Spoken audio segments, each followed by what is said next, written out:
Hi, you may know that the best defense against a ransomware attack is backing up your data. But did you know that not all backups will protect you? Hi, I'm Steve Conyers with CMIT Solutions, where we provide cybersecurity and IT support for businesses and nonprofits. And what do I mean? I have 3 points I want to make about backups that you should keep in mind.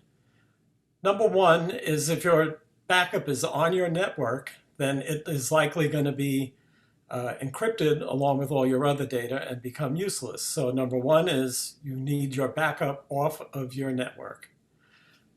Item number two is another off. It's you should have that backup off-site, so in the cloud, so off the network and off-site.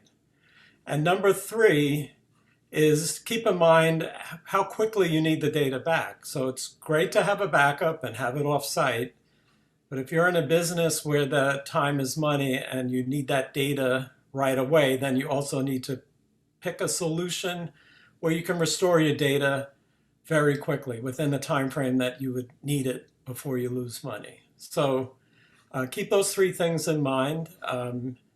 You can check out my website. I have a checklist on all cybersecurity topics, including the backup. Check the website, or if you want to connect with me on LinkedIn, I'll send it to you directly. My contact information is at the end of this video, and I hope you have a safe and secure day.